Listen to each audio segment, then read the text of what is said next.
అప్పుల బాధలు వెంటాడుతున్నాయా? అయితే 6 JVR వారి జాతిరత్నాలు ధరించండి. హలో అండి, అందరికీ నమస్కారం. నేను మీ కట్టా కార్తీక్. ఇవాళ దేశంలో ఉపరాష్ట్రపతి ఎన్నికలు జరుగుతూ ఉన్నాయి. ఆయా కూటముల్లో ఉన్న పార్టీలు ఆయా కూటములు బలపరిచిన అభ్యర్థికి ఓటేస్తూ ఉన్నాయి. ఇప్పుడు తెలుగు రాష్ట్రాల్లో ఎన్డీఏ కూటమిలో ఉన్నటువంటి టీడీపీ, జనసేన ఎన్డీఏ కూటమి అభ్యర్థి అయినటువంటి సిపి రాధాకృష్ణన్కి మద్దతిస్తూ ఓటేస్తూ ఉన్నాయి. తర్వాత ఏ కూటమిలో లేని బీఆర్ఎస్ తెలుగు గడ్డ మీద తమ రైతులకి యూరియా ఎవరిస్తే వాళ్ళకే మద్దతు ఇస్తామని ప్రకటించాయి.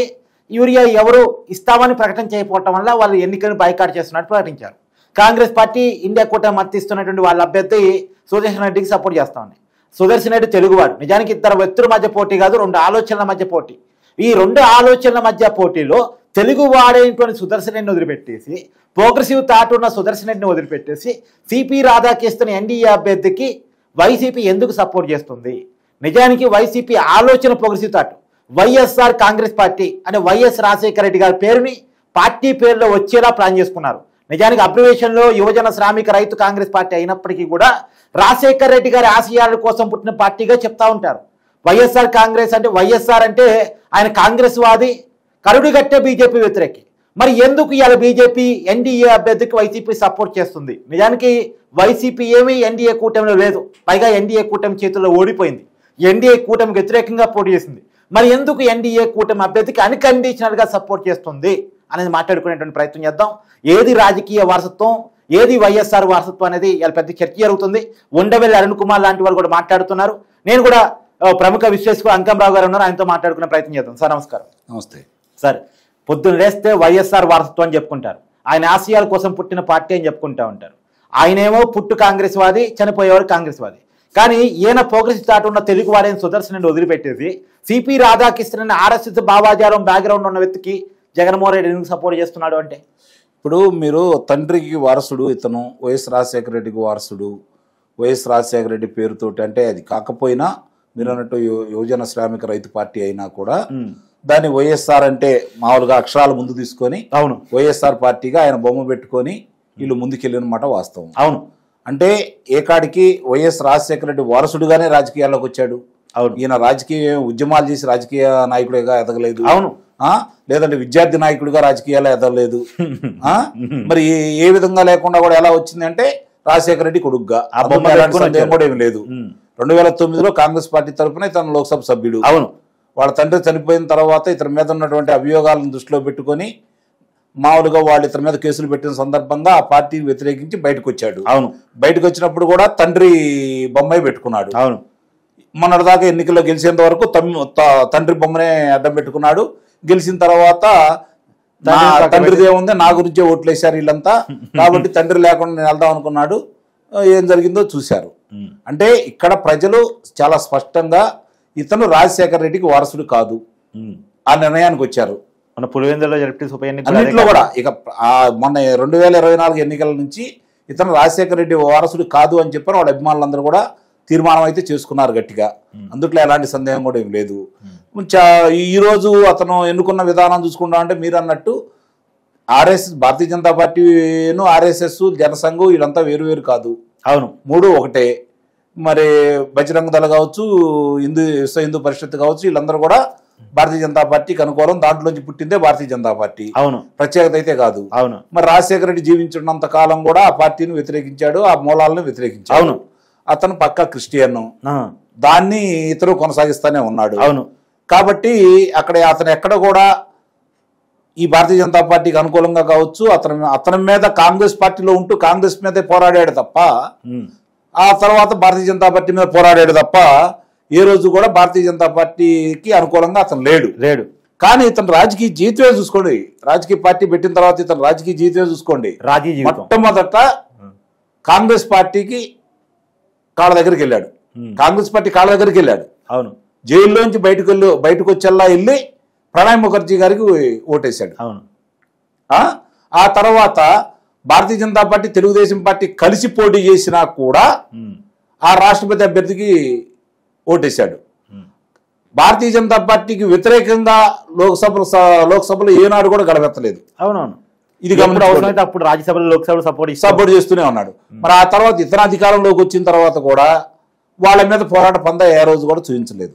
ఇప్పుడు ఇంకెందుకు సార్, మొన్న ఈ మధ్య వక్ఫ్ బిల్ విషయంలో కూడా లోక్సభలో ఒక రకంగా, రాజ్యసభలో ఒక రకంగా వ్యవహరించింది వైసీపీ పార్టీ. అదే చెప్పేది. అంటే ఇక్కడ తనకి రాజకీయంగా ఇబ్బందులు రానంత వరకు భారతీయ జనతా పార్టీకి సపోర్ట్ చేస్తాడు.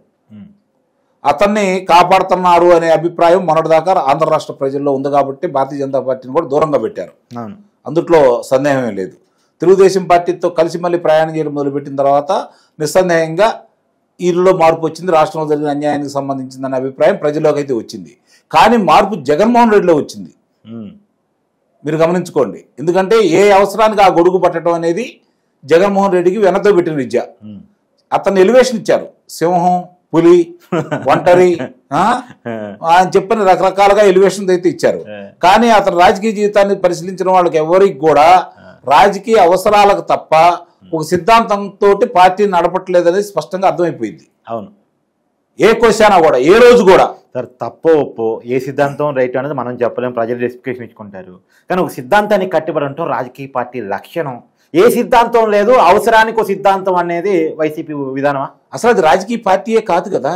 ఓకే, అది రాజకీయ పార్టీ కాదు కదా. అది రాజకీయాన్ని కూడా వ్యాపారంగా ఎలా మలుచుకోవచ్చు అని చెప్పని వ్యాపార దృక్పథంతో ముందుకెళ్ళాడే తప్ప అతను ఏ రోజు కూడా ఒక రాజకీయ పార్టీగా ఇలా నడవాలి, సంవత్సరానికి ఒకసారి రాజకీయ మామూలుగా సమీక్షలు నిర్వహించుకోవాలి, 2 సంవత్సరాలకు ఒకసారి ప్లేనరీ ఏర్పాటు చేసుకోవాలి, 2 సంవత్సరాలకు ఒకసారి అధ్యక్షుడిని ఎన్నుకోవాలి, 2 సంవత్సరాలకు ఒకసారి సభ్యత్వం జరిపించుకోవాలి, మనం ప్రజల కోసం, ప్రజల్ని ఏదైనా ఇబ్బంది పెడుతూ ఉంటే ప్రభుత్వం వాళ్ళ తరపు నుంచి పోరాడాలి, ప్రజా సమస్యల మీద పోరాడాలి. ఇది కదా రాజకీయ పార్టీ యొక్క ఆలోచనల విధానాలు. మరి దాని గురించి ఈరోజు గెలుపోటములు తీసి పక్కన పడేస్తే కమ్యూనిస్ట్ పార్టీలకు ఒక ఆలోచన ఎందుకు ఉంది ప్రజల్లో? అవును, ఈరోజు సంఖ్యాబలం వాళ్ళకి లేకపోవచ్చు, అవును, కానీ వాళ్ళ చిత్తశుద్ధిని ఎవరు శంకించరు కదా. వాళ్ళతో రెస్పెక్ట్ ఉంటుంది కదా. ఉంటుంది కదా. ఎందుకు ఒక గౌరవం ఎందుకు ఉంటుంది వాళ్ళ మీద?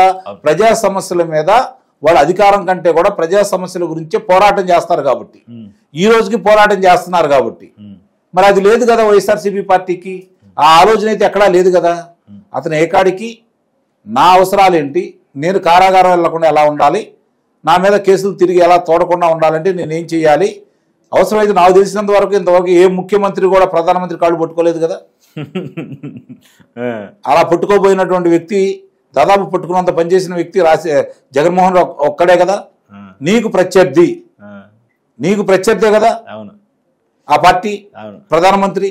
అంటే నువ్వు నీ అవసరాల కోసం ఆ స్థాయికి వెళ్ళావు అంటే ఇక అతని గురించి వీళ్ళు ఎందుకు ఎలివేషన్ ఇస్తున్నారో, మరి రాజశేఖర రెడ్డి వారసులని ఎలా చెప్పుకుంటున్నారో నాకైతే అర్థం కావట్లేదు. సరే, ఇంకొక మాట కూడా, నిజానికి ఈ మధ్యకాలంలో వైసీపీ పదే మాట్లాడుతుంది, ఓటు చోరీ గురించి మాట్లాడుతుంది, ఈవీఎం మ్యానిపులేషన్ గురించి మాట్లాడుతుంది. వాళ్ళ వాదనే నిజం అనుకుంటే ఒకసారి ఒకవేళ నిజమైతే అది చేసేది ఎవరు? ఎన్డీఏ కూటమి, కేంద్రమే కదా.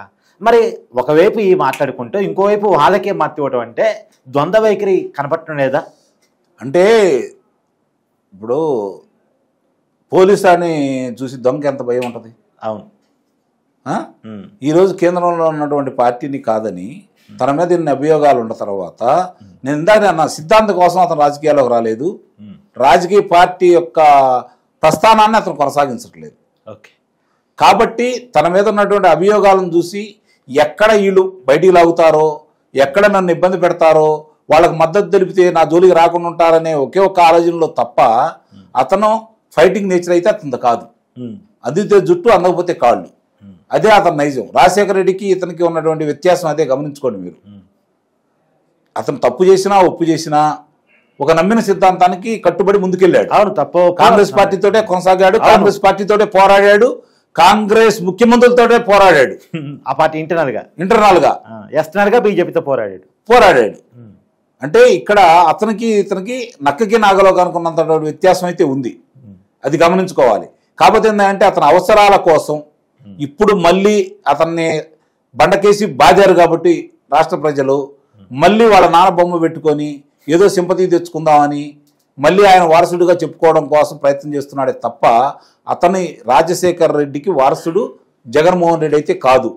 అది కాంగ్రెస్ పార్టీ వాళ్ళు ఎవరన్నా మాట్లాడుకుంటే చెల్లుతుందేమో కానీ, లేదంటే ఇప్పుడు షర్మిల దాన్ని నేను ఆయన వారసురాలని అని చెప్తే నమ్మొచ్చు. కానీ జగన్మోహన్ రెడ్డిని మాత్రం రాజశేఖర రెడ్డి వారసుడు అనే మాట మాట్లాడటం సబబు కాదనేది నా యొక్క అభిప్రాయం. Thank you sir.